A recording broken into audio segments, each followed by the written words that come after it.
Hi everyone, welcome to my channel. तो guys काफ़ी request आ रही थी कि दी इस हेयर स्टाइल की वीडियो जल्दी से अपलोड करिए। तो गाइज़ स्टेप बाय स्टेप बताने वाली हूँ ये हेयर स्टाइल हमने किस तरह से किया। ठीक है, तो वीडियो को कंप्लीट वॉच करना। वीडियो अच्छी लगे तो वीडियो को लाइक करना, कमेंट करना, शेयर करना। तो सबसे पहले हमने इनके बालों में करी है पार्टिंग, ईयर टू ईयर हमने पार्टिंग करी है। और अभी आप देखोगे तो फ्रंट वाले हेयर में हम कर रहे हैं क्रिम्पिंग। ये जो क्रिम्पिंग हम कर रहे हैं ये मशीन है आइकॉनिक की क्रिम्प मशीन। और पीछे वाले जितने भी हेयर थे उसमें हमने पोनी टेल बना दी है। और पोनी हमने ना तो ज़्यादा बहुत नीचे बनाई है और ना तो बहुत हाई हाई पे बनाई है, मिड में रखी है। और अब यहाँ पे हम लगा रहे हैं डोनट। डोनट आपको इजीली मार्केट में कहीं भी मिल जाते हैं और इसको हम सिक्योर कर रहे हैं यू पिन से। गाइस जब भी आप डोनट लगाए मेक श्योर आपका जो डोनट है वो बहुत अच्छे से फिक्स होना चाहिए, ऐसे लटकता हुआ सा नहीं होना चाहिए। अदरवाइज़ तो जितना भी हेयर स्टाइल आप बनाओगे ना वो ख़राब हो जाएगा। क्लाइंट अगर डांस कर रहा है या फिर कुछ भी मूवमेंट कर रहा है तो हो सकता है वो जो आपका हेयर स्टाइल है वो धीरे धीरे नीचे आ जाए। इसलिए आपको यू पिन अच्छे से लगानी है और अच्छी क्वालिटी की लगानी है। ठीक है, काफ़ी सारे लोग बोलते हैं कि दी अच्छी क्रिम्पर बताइए। तो गाइज़ अब तक की मुझे जो बेस्ट क्रिम्पर लगी है वो आइकॉनिक की लगी है। क्यों? क्योंकि एक तो बालों को बहुत ज़्यादा ड्राई नहीं करता एंड उसकी जो क्रिम्प है ना बहुत माइक्रो क्रिम्प होते हैं, जो कि काफ़ी आप देख रहे हो कितने फिनिशिंग के साथ उसने बालों को क्रिम्प किया है। तो ये वाली क्रिम्प मशीन आप ज़रूर से लेना, मुझे बहुत पसंद आई। इससे पहले मैं वीएनजी की यूज़ करती थी बट वो मुझे बिल्कुल भी अच्छी नहीं लगती थी, बालों को बहुत ज़्यादा रफ़ और ड्राई करती थी। ठीक है, अब यहाँ पे आप देख रहे हो क्राउन सेक्शन से मैंने थोड़े से हेयर लिए हैं और उसको मैं बैक कॉम्ब कर रही हूँ एंड वहाँ पे मैंने हेयर स्प्रे लगा दिया उसको लॉक करने के लिए। बैक कॉम्ब करने के बाद अगर आप हेयर स्प्रे नहीं लगाते हो ना तो वो बैक कॉम्ब खुल जाती है, मतलब थोड़े टाइम बाद में ना वो ओपन हो जाती है। तो उसको लॉक करने के लिए आपको हेयर स्प्रे लगाना ज़रूरी है। तो आप टाफ्ट का हेयर स्प्रे ले सकते हो, काफ़ी अच्छा लगता है मुझको। ठीक है, तो इस तरीके से क्लाइंट के हिसाब से भी होता है कि उनको कितना हाई पे पफ चाहिए। किसी को बिल्कुल भी पसंद नहीं होता, किसी को थोड़ा सा ज़्यादा पफ अच्छा लगता है एंड किसी को बहुत कम, मतलब बिल्कुल ना के बराबर। तो डिपेंड करता है क्लाइंट की चॉइस के ऊपर भी एंड उनके फेस के ऊपर, उनके ड्रेस के ऊपर क्या जा रहा है वो सब बहुत मायने करता है। ठीक है, यहाँ पे लगा देंगे बॉब पिन। और याद रखें जब भी आप बॉब पिन लगाएं वो अच्छी क्वालिटी की होती है। कभी कभी क्या होता है ना, आपने जिस टाइम पे बॉब पिन लगाए उस टाइम पे तो वो लग गई बट कुछ टाइम बाद वो फिसल के निकल जाती है वहाँ से और ग्रिप बिल्कुल भी अच्छी नहीं होती। तो इस तरीके की बॉब पिन को अवॉइड करें। और अभी आप देखो जो फ्रंट वाले हेयर इनके कितने कम हेयर आप देख रहे हो, बहुत हल्के हेयर थे इनके। तो हल्के हेयर को बाउंस देने के लिए भी क्रिम्प किया जाता है। अब देखो यहाँ पे क्या किया, पहले मैंने हेयर स्प्रे लगाया जिससे कि जो कर्ल्स है वो अच्छे बने और लॉन्ग लास्ट करें और जो फ्रीजीनेस है वो भी थोड़ी सी कम हो जाए। ठीक है, यहाँ पे हमने बहुत पतली वाली रोड ली है। तो इस वाले कर्ल्स को ना आपको पतली रोड से ही करना है। अगर आप बड़ी वाली रोड से करोगे तो उतने अच्छे वाले कर्ल्स नहीं आएंगे।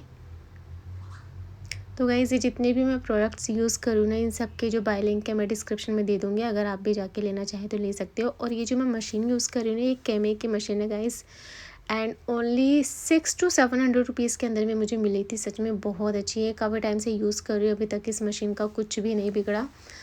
तो ज़रूरी नहीं है कि आप बहुत महंगी मशीनें लें, कर्ल्स मशीन आप अफोर्डेबल प्राइस में ले सकते हो। बट एक चीज़ बोलूँगी, जब भी आप स्ट्रेटनिंग मशीन लें वो आप अच्छी क्वालिटी की लो। सबसे बेस्ट रहेगा कि आप आइकॉनिक में इन्वेस्ट करो। ठीक है, तो अभी देख रहे हो फ्रंट वाले हेयर को हमने किस तरीके से कर्ल्स कर दिए हैं और इनको हम बाद में थोड़े थोड़े से ओपन करेंगे। सेम इस साइड में भी ऐसे ही करने हैं। और देखो यहाँ पे हमने बिल्कुल 1 इंच से भी कम का सेक्शन लिया है। आप चाहे तो लंबी एक लाइन निकाल के ना उसको कर्ल्स कर सकते हो एंड बाद में उसको ओपन कर सकते हो, बट उसका जो टेक्सचर है वो थोड़ा सा अलग आता है।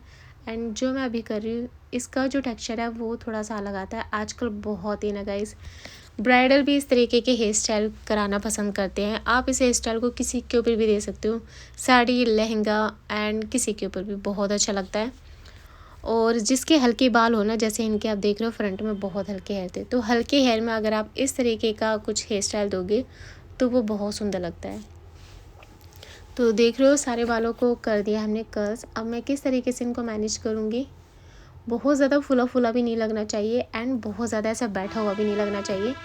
तो साथ के साथ मिरर में देखते हुए जाना है एंड दोनों तरफ इक्वल होना चाहिए। ऐसा नहीं है कि इस साइड आप कुछ और कर रहे हो एंड अदर साइड आप कुछ और कर रहे हो।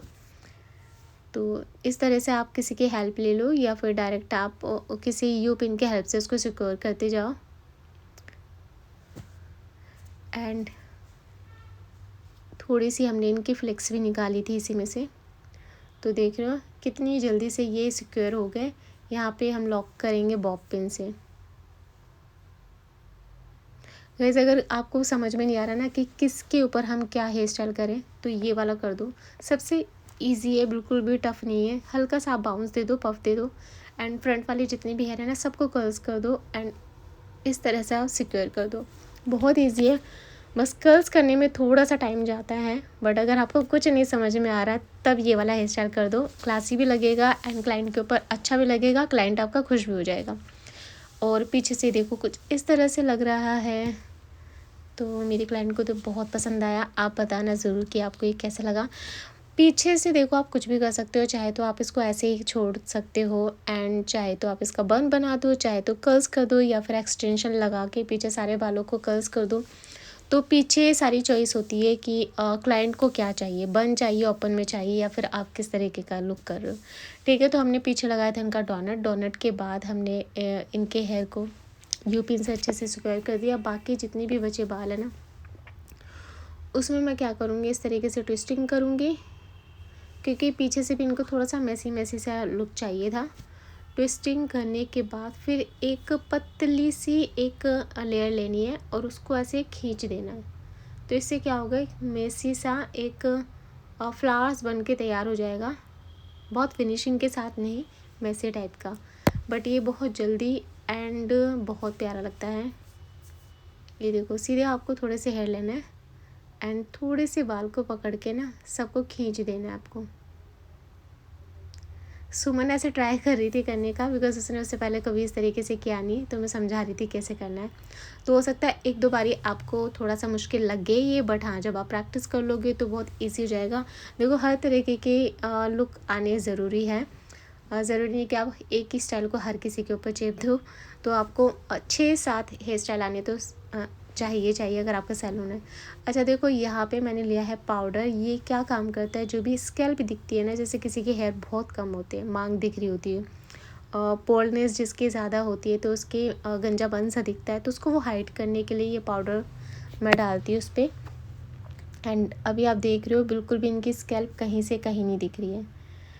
फिर यहाँ पे इनको चाहिए था सिंदूर, तो लिपस्टिक पैलेट में से ही मैं लगा रही हूँ। फिर हमने लगा दी इनकी बिंदी। और ये हेयर स्टाइल आपको कैसा लगा बताना ज़रूर। इनके मेकअप की वीडियो भी मैंने चैनल पर अपलोड करी है, तो उस मेकअप का जो लिंक है ना मैं डिस्क्रिप्शन में डाल दूँगी, आप ज़रूर से चेक करना। बहुत अच्छा हुआ था इनका मेकअप, इनको बहुत पसंद आया था। एंड गाइज़ आप किस तरह का हेयर स्टाइल देखना चाहते हो ज़रूर से मुझे कमेंट करना और डिस्क्रिप्शन ज़रूर चेक करना, बिकॉज उसमें मैं सारे प्रोडक्ट्स के लिंक डाल दूँगी। सो गाइज़ मिलते हैं नेक्स्ट वीडियो में, तब तक के लिए बाय बाय, टेक केयर।